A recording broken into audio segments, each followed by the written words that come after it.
오늘 우리는 큰 근심과 걱정 가운데 살아가고 있습니다. 이러한 때일수록 우리에게 위로가 필요합니다. 오늘 말씀은 우리에게 하나님의 위로에 대해 말씀하고 있습니다. 어떤 사람이 위로를 경험할 수 있는지, 또 왜 이런 위로를 경험하게 하시는지, 또 이런 위로를 경험하는 방법은 무엇인지를 말씀하고 있습니다. 우리에겐 위로를 경험할 수 있는 기회가 있고 위로를 주신 목적이 있고 또 위로를 경험할 수 있는 방법이 있다는 사실을 잘 보여주고 있습니다. 지금 우리는 정말 힘든 코로나 시대를 살아가고 있습니다. 이런 시대에 정말 필요한 것은 참된 위로를 경험하며 어떤 시련도 이겨내는 삶을 살아가는 것입니다. 오늘 말씀을 통해 먼저 우리가 참된 위로를 경험하고 위로가 필요한 다른 사람들을 위로하며 함께 힘을 얻고 용기를 내어 일어나는 복된 시간이 되기를 주님의 이름으로 축복합니다. 오늘 본문에서 바울은 가장 먼저 자신이 하나님의 뜻으로 말미암아 그리스도의 예수의 사도된 사람임을 고백합니다. 자기뿐만 아니라 형제 디모데도 마찬가지라는 것을 말씀하십니다. 이걸 통해 하나님의 사람은 하나님의 뜻 가운데 살아가고 있음을 고백한 것입니다. 내가 하나님의 사람이라면 절대 내 뜻대로 되는 인생이 아니라는 겁니다. 여기서 바울이 강조하는 것은 하나님의 뜻입니다. 여기서 그는 하나님의 뜻을 따라 그리스도 예수의 사도로 부르심을 받았다라고 고백합니다. 본래 바울 사도될 마음 전혀 없었던 사람입니다. 아니, 그는 본래 그리스도인이 될 마음도 없었고 그리스도인이라면 이를 갈고 잡아 죽이려고 했던 그런 사람이었습니다. 그렇게 살았던 그가 지금 사도가 되어서 교회를 위해 사역하고 있는 것은 나의 뜻대로 된 것이 아니라 하나님의 뜻을 따라 된 것임을 밝히고 있는 겁니다. 형제 디모데도 마찬가지였습니다. 그도 역시 다른 인생을 살고 있었지만 바울을 만나 바울과 함께 사도의 길을 걸어가는 사람이 되었습니다. 왜 이렇게 되었습니까? 바로 하나님의 뜻이 있었기 때문입니다. 여기서 바울은 자신이 이렇게 변화될 수 있었던 것은 오직 하나님의 뜻을 따라 된 것임을 고백하고 있습니다. 내가 노력해서 여기까지 온 것도 아니고 내가 능력이 있어서 여기까지 온 것도 아니라는 겁니다. 나에 당한 것은 오직 주님의 뜻이 있었기 때문에 그분이 여기까지 이끌어 주셨기 때문이라는 겁니다. 이 고백이 오늘 저와 여러분의 고백이 되기를 소망합니다. 지금 내가 어디서 무엇을 하든지 여기에는 하나님의 뜻이 있고 하나님의 계획이 있다는 겁니다. 내가 잘나서 여기까지 온 것도 아니고 내가 못나서 여기까지 흘러온 것도 아닙니다. 하나님의 뜻을 따라 하나님이 내 인생을 이끌고 계시기 때문에 여기까지 온 것입니다. 이런 사람이 편지를 쓰고 있습니다. 이 편지를 받는 사람들은 고린도에 있는 하나님의 교회와 온 아가야에 있는 성도들입니다. 고린도는 지금의 그리스 남쪽에 있는 도시입니다. 아가야는 고린도라는 도시가 있는 넓은 지역의 이름입니다. 경상북도에 우리가 살고 있는 포항이 있듯이 아가야 지역에 고린도가 있는 겁니다. 당시 고린도는 가장 발전된 무역 항구를 가지고 있었고 상업이 발달한 대도시 문화를 가진 도시였습니다. 그래서 사람이 살아가기에는 정말 좋은 조건을 가지고 있었습니다. 하지만 당시 대부분의 헬라 대도시와 마찬가지로 고린도 역시 외부 문화에 개방적이었고 부도덕한 풍습이 만연했고 성적으로 문란한 도시였습니다. 그래서 고린도는 믿음을 지키며 살아가기에는 별로 좋은 조건의 도시가 아니었습니다. 이런 곳에 바울이 1년 반 동안 사역하여 세운 교회가 고린도 교회였습니다. 이 사람들을 향해서 너희들이 하나님의 교회라는 사실을 밝히고 있습니다. 교회라는 말씀은 부르심을 받은 사람들의 모임이라는 뜻이지 않습니까? 그래서 이 사람들은 모두 하나님의 부르심을 받은 거룩한 하나님의 사람들입니다. 비록 엄난하고 부도덕한 도시에 살고 있지만 하나님의 뜻이 있어서 하나님의 부르심을 받은 하나님의 백성이라는 사실을 잊지 말아야 한다는 것입니다. 내가 있는 이 자리는 하나님의 부르심을 받은 자리임을 고백하며 살아야 한다는 겁니다. 오늘 우리도 마찬가지입니다. 내가 하나님의 사람이라면 나에게도 하나님의 뜻이 있고 하나님의 부르심이 있다는 겁니다. 내 인생은 온전히 하나님의 뜻 가운데 있음을 알아야 한다는 것입니다. 하나님의 뜻이 있다면 현재 우리가 서 있는 이 자리는 하나님의 부르심을 받은 자리인 것을 고백하며 살아야 하는 것입니다. 내가 어떤 도시에 살고 있든지, 어떤 직장을 갖고 있든지, 어떤 직업을 갖고 있든지, 어떤 사람을 만나 함께 살고 있든지 거기엔 하나님의 뜻이 있고 하나님의 계획이 있고 하나님의 부르심이 있다는 겁니다. 그래서 거기에서 자꾸 탈출하려고만 하면 안 됩니다. 거기에서 부르심을 따라 순종하며 살아가야 하는 겁니다. 요셉을 한번 보십시오. 요셉이 애굽의 노예로 팔렸을 때 그는 거기에 하나님의 부르심이 있음을 깨달았습니다. 감옥에 잡혀 들어갔어도 마찬가지였습니다. 정말 말도 안 되는 억울한 일을 당했지만 여기도 하나님의 뜻에 따라 부르심이 있음을 믿고 묵묵히 순종하며 나아갔던 것입니다. 그때 하나님의 계획이 나를 통해 성취되는 것을 경험하며 살아갈 수 있었습니다. 차츰차츰 안개는 걷히고 하나님의 빛이 뚜렷이 보여지는 삶을 살아갈 수 있었던 것입니다. 오늘 우리가 이런 삶을 회복해야 할 것입니다. 무슨 일을 당해도 하나님의 뜻을 바라보며 부르심에 순종하며 믿음으로 살아가는 겁니다. 바울은 이런 사람들에게 편지를 쓰고 있습니다. 어떤 인사를 보내고 있습니까? 2절 말씀처럼 하나님 우리 아버지와 주 예수 그리스도로부터 은혜와 평강이 있기를 원하노라. 은혜와 평강의 인사를 하고 있습니다. 우리의 인생이 하나님의 뜻 가운데 있다면 우리는 하나님의 은혜와 평강 가운데 살아가고 있음을 알아야 한다는 것을 보여주고 있습니다. 우리는 절대 이를 악물고 억지로 버티면서 살아가는 사람이 아닙니다. 우리에겐 하나님의 은혜가 있고 하나님의 평강이 넘치는 삶이 있는 줄 믿습니다. 그러나 우리가 이 부르심을 벗어나면 절대로 이런 행복을 경험할 수 없는 것입니다. 하나님의 사람은 하나님의 뜻을 이루며 살아갈 때 가장 행복합니다. 하나님의 사람은 하나님의 일을 할 때 가장 행복한 사람입니다. 우리는 하나님의 뜻 가운데 살아갈 때 가장 아름답고 가장 복된 인생이 될 수 있다는 것을 보여주신 것입니다. 그래서 코로나 시대에 우리가 꼭 기억해야 할 것은 내가 하나님의 백성이라는 사실입니다. 내가 정말 참된 하나님의 백성이라면 나에게도 하나님의 뜻이 있고 나에게도 하나님의 부르심이 있고 나에게도 하나님의 은혜와 평강이 있다는 것, 이 사실을 믿음으로 고백하며 나아가는 저와 여러분이 되어야 될 줄 믿습니다. 그렇게 우리에게는 코로나 시대가 문제가 아닙니다. 내가 지금 어떤 시대에 어떤 도시에 살고 있느냐가 문제가 아니라는 겁니다. 이런 시대에 이런 도시에서 내가 어떤 삶을 살아가고 있느냐가 중요하다는 겁니다. 나를 통해 하나님의 뜻이 이루어지고 내 삶이 하나님께 쓰임받는 삶을 살아가는 것이 중요한 겁니다.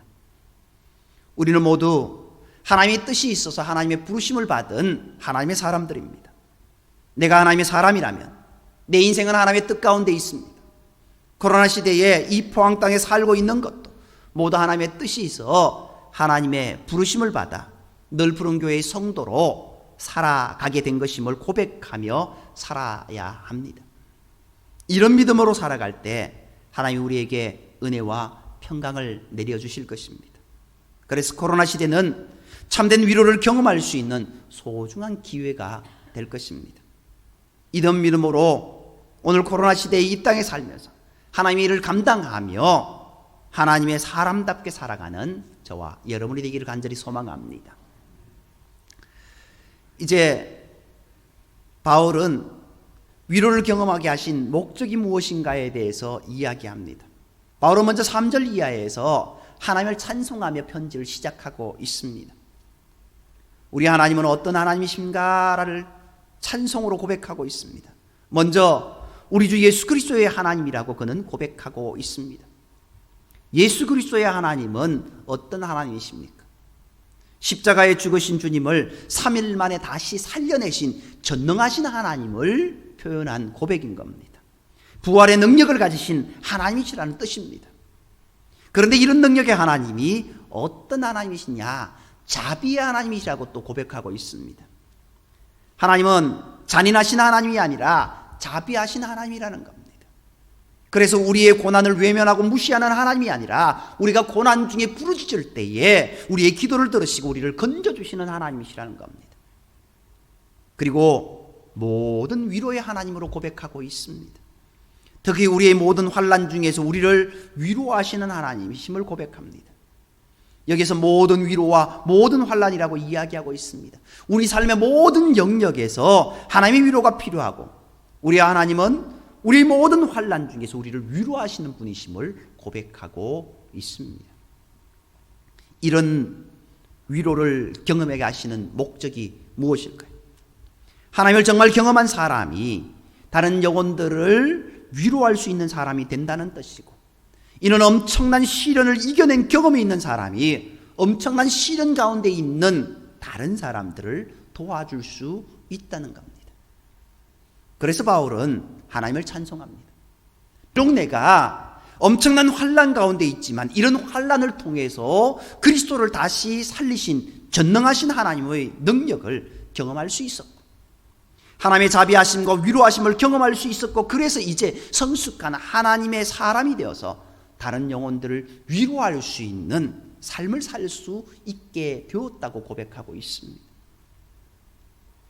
하나님의 뜻을 따라 믿음으로 살아갈 때 우리에게는 그리스도의 고난이 넘칠 수밖에 없습니다. 하지만 우리에겐 이런 고난만이 있는 것이 아닙니다. 우리에겐 하나님의 위로가 넘쳐나는 삶이 있다는 것을 반드시 기억해야 됩니다. 하나님은 우리에게 고난만 주시는 것이 아니라 이런 고난 때문에 세상이 알 수 없는 참된 위로를 경험하게 하시는 겁니다. 그리고 그 위로는 어떻게 주시느냐? 그리스도로 말미암아 주신다라고 이야기하고 있습니다. 그리스도로 말미암아, 그리스도 안에서, 그리스도로 인하여서 우리에게 주시는 은혜입니다. 이 말씀은 인간적인 방법으로 위로를 주신다는 것 아닙니다. 인간적인 계산으로 고난을 피해가려고 하면 절대 하나님의 능력을 경험할 수 없다는 겁니다. 오직 하나님의 방법으로 고난을 이겨낼 때 참된 하나님의 위로를 경험할 수 있는 겁니다.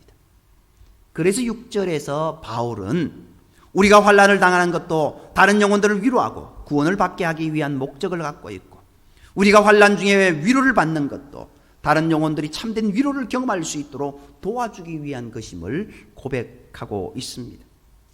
그래서 이런 위로의 역사를 통해 다른 영혼들도 고난을 견뎌내는 삶을 살 수 있게 하는 겁니다. 그래서 바울은 이제 7절에서 너희가 정말 고난에 참여하는 사람이 될 뿐 아니라 위로에도 참여하는 사람이 될 것이다 라고 말씀합니다. 그리스도인 중에 고난의 길을 강조하는 사람은 많지만 위로의 삶을 강조하는 사람은 많지 않습니다. 우리가 서로를 위로하는 것이 인간적인 위로라고 생각하며 거부감을 표현하는 사람들도 있습니다. 그러나 성경은 우리가 고난에 참여하는 자가 될 뿐만 아니라 위로에도 참여하는 사람이 되어라 라고 말씀하고 있습니다. 왜냐하면 이 위로가 역사하면 고난을 이겨내는 강한 하나님의 사람으로서 서로를 세울 수 있기 때문입니다. 우리가 교회로서 한 믿음의 공동체로 서 있습니다. 그것이 바로 서로를 위로하고 서로를 격려하며 함께 나아가기 위함입니다. 우리가 교회가 고난을 이겨낸 성숙한 믿음의 사람들이 고난을 만난 연약한 지체들을 위로하는 교회가 되어야 될 줄 믿습니다. 그때 우리 교회가 하나님이 기뻐하시는 복된 교회가 될 수 있는 줄 믿습니다. 이제 바울은 8절 9절에서 자기가 경험한 하나님을 간증합니다. 먼저 바울은 아시아에 당한 환난에 대한 고백을 합니다. 정말 힘에 겹도록 심한 고난을 당하여 살 소망까지 끊어졌고 정말 내 힘으로 극복할 수 없는 죽음과 같은 시련을 만났다고 고백합니다. 그래서 그들은 자신들이 사형 선고를 받은 줄 알았다라고 고백합니다. 이제 진짜 죽었구나. 이제 진짜 죽는구나. 이렇게 생각할 수밖에 없는 상황이 되었다라는 겁니다. 하나님의 뜻대로 살았는데 이런 일이 일어날 수 있을까요? 하나님 뜻대로 하나님 말씀대로 살았는데 왜 이런 일이 자꾸만 일어납니까? 라고 이야기할 수 있습니다. 그런데 그런 일이 일어날 수 있습니다. 하나님의 뜻대로 살았는데 정말 죽음과 같은 고통을 만나고 엄청난 시련을 만날 때가 있다라는 겁니다. 그러나 왜 하나님은 이런 시련을 주시는가? 그것이 바로 이는 우리로 자기를 의지하지 말고 오직 죽은 자를 다시 살리시는 하나님만 의지하게 하심이라 라고 분명히 선언하고 있습니다. 바로 여기에 고난의 목적이 있습니다. 정말 하나님의 사람들이 자기의 실력을 의지하지 않고 자기의 물질을 의지하지 않고 자기의 능력을 의지하지 않고 오직 죽은 자를 살리시는 하나님만 의지하게 하기 위한 것임을 우리는 반드시 기억해야 됩니다. 다니엘의 세 친구 사드락 메삭 아벳느고는 하나님의 뜻에 순종해서 왕의 신상에 절하지 않았습니다. 그래서 그들은 극렬히 타는 풀무불 가운데 들어가게 되었지 않습니까? 죽음과 같은 고통을 만났고 살 소망이 다 끊어진 상태입니다. 절대 내 힘으로는 극복할 수 있는 상황이 아닙니다. 그런데 그때 하나님의 은혜를 경험하지 않습니까? 하나님이 그들과 함께 해 주셨지 않습니까? 믿음의 사람은 고난을 통해 만들어집니다. 정말 이런 시련을 통해 죽은 자를 살리시는 하나님을 경험할 때 정말 세상이 감당치 못하는 하나님의 사람이 만들어지는 겁니다. 그래서 고난을 만날 때 내 믿음이 한 단계 업그레이드 될 기회가 왔다는 것을 알고 도리어 하나님께 감사하며 하나님을 온전히 신뢰하며 의지해야 하는 겁니다. 이제 바울은요 10절에서 이렇게 고백합니다. 그가 이같이 큰 사망에서 우리를 건지셨고 또 건지실 것이며 이후에도 건지시기를 그에게 바라노라. 바울은 심한 고난을 통해 살 소망같이 끊어졌지만 죽은 자를 살리시는 하나님을 그곳에서 경험했던 겁니다. 이런 경험을 통해서 그는 어떤 사람이 되었습니까? 단순히 그 사건에 만난 하나님뿐만 아니라 또 건지실 하나님, 이후에도 건지실 것을 그에게 바라노라 라고 말하고 있는 겁니다. 앞으로 계속 건져주실 것을 기대하며 하나님을 바라보며 살아가겠다라고 고백하고 있습니다. 하나님을 경험했던 그 경험이 더욱 하나님을 신뢰하는 믿음을 갖게 했다라는 겁니다. 그리고 더욱 당당하게 고난에 맞서 도전하는 그런 삶을 살 수 있게 했다는 겁니다. 우리에게 강한 고난이 찾아왔다면 우리에겐 강한 하나님을 경험할 수 있는 기회도 온 겁니다. 이렇게 더욱 강한 하나님을 경험하면 우리도 바울처럼 간증의 사람이 될 수 있습니다. 내가 만난 하나님을 다른 사람들에게 선포하고 하나님의 살아계심을 증거하는 그런 삶을 살아갈 수 있는 겁니다. 이것이 오늘 우리에게 필요합니다. 하나님을 경험하고 하나님의 경험한 그 경험을 다른 사람들에게 전해주는 그런 사람. 오늘 그 사람이 증인의 삶이지 않습니까?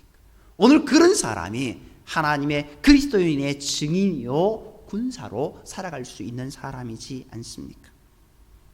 그런데요 11절에서 바울은 갑자기 중보기도를 요청합니다.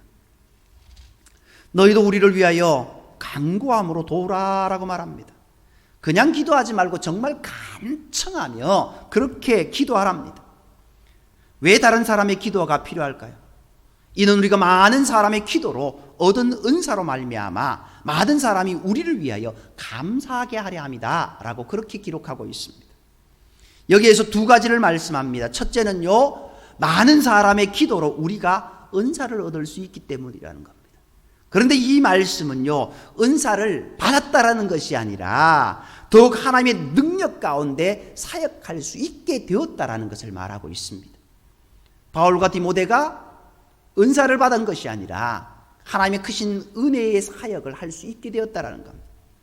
그러니까 많은 사람들의 기도를 통해 더욱 하나님의 능력이 나타나는 그런 사역을 할 수 있게 되었다라는 겁니다. 그리고 많은 사람이 우리를 위하여 감사하게 하람이라고 말씀하고 있습니다. 기도했던 사람은 더욱 큰 감동을 받고 더 큰 감사가 넘쳐나게 될 것입니다. 그러나 기도하지 않았던 사람들은 별로 큰 감동을 받지 못할 것입니다. 왜? 기도하지 않았기 때문에. 우리가 누구를 위해서 기도했습니다. 그런데 그 기도가 응답받았던 이야기를 듣게 됩니다. 그러면 하나님 감사합니다라고 오히려 또 우리가 감사하지 않습니까? 그것을 고백하고 있는 겁니다. 우리가 기도하고 응답을 받으면 더 큰 감사가 넘쳐나게 될 것입니다. 우리 교회가 이렇게 하나님을 경험한 간증이 넘쳐나는 교회가 되기를 소망합니다.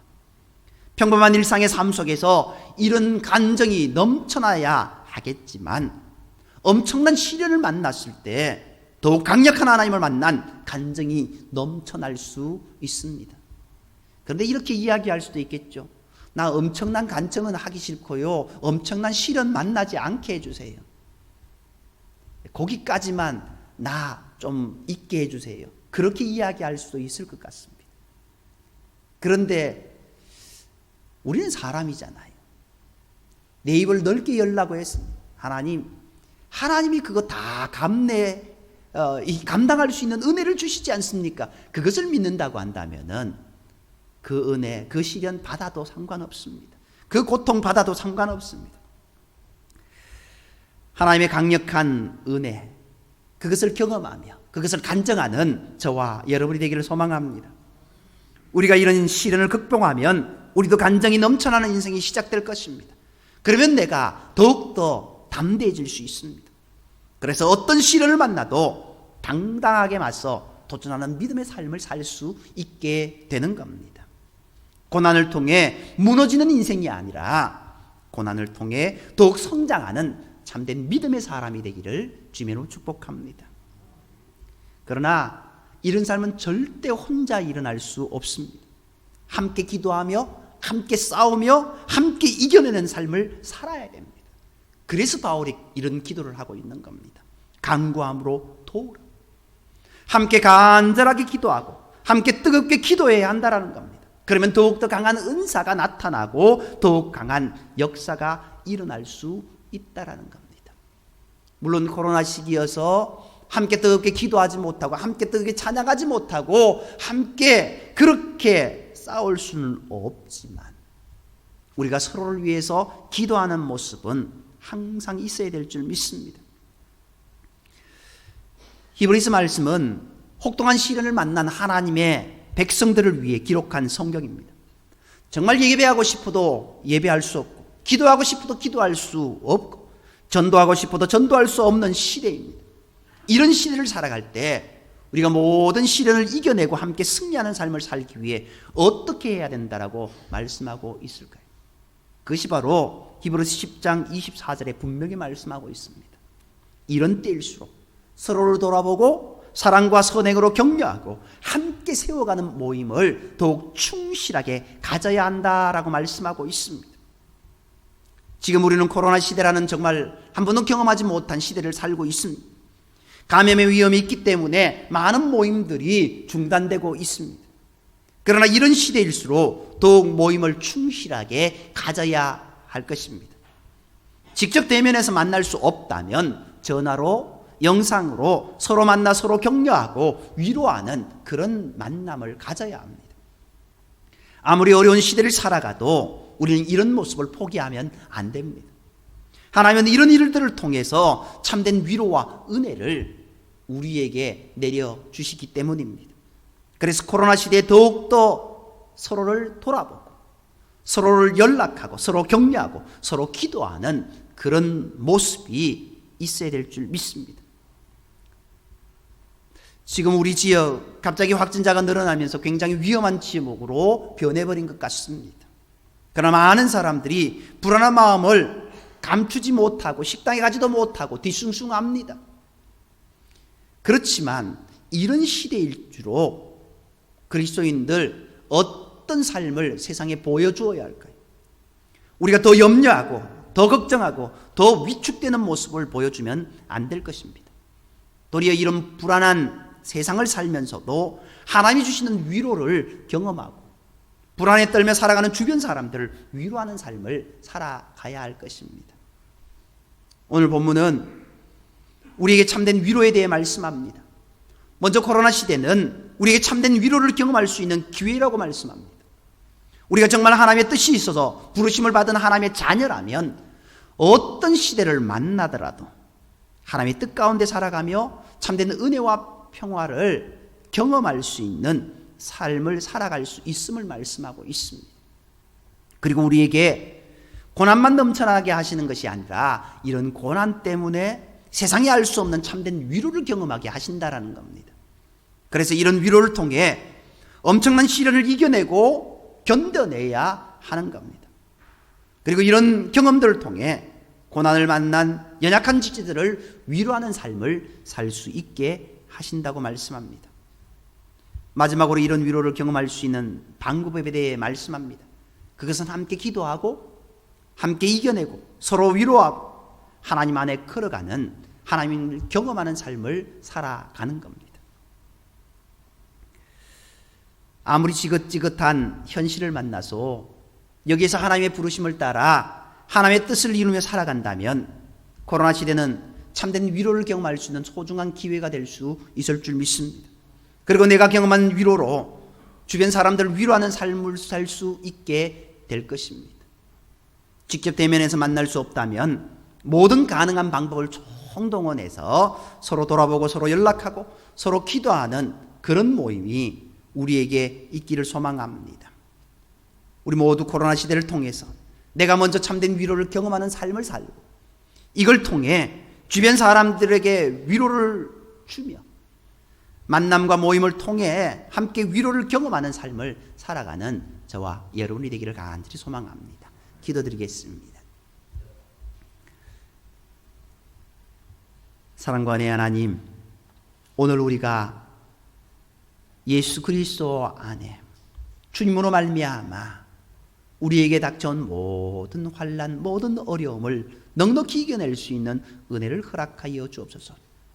하나님은 나의 안에 거하라고 말씀하시고 우리를 향하여서 두려워하지 말라, 놀라지 말라고 말씀하시는데 내가 너를 지명하여 불렀고 너는 내 것이라고 분명히 말씀해 주셨는데 내가 하나님 안에 꼭 붙어있지 못하고 하나님을 온전히 신뢰하지 못하여 믿음 없는 불안한 모습으로 살아가는 우리의 삶이 아닙니까? 주님 용서하여 주시고 이제 주님으로 주시는 담대함으로 세상을 온전히 살아갈 수 있는 은혜를 허락하여 주시고 어떤 어려움이 닥쳐온다 할지라도 넉넉히 이겨내고 하나님의 은혜를 경험한 그 경험을 세상의 많은 사람들에게 전해주며 서로 위로하고 격려할 수 있는 믿음의 사람이 되게 인도하여 주옵소서. 모든 말씀을 사랑하시는 예수님의 이름으로 감사하며 기도드립니다. 아멘.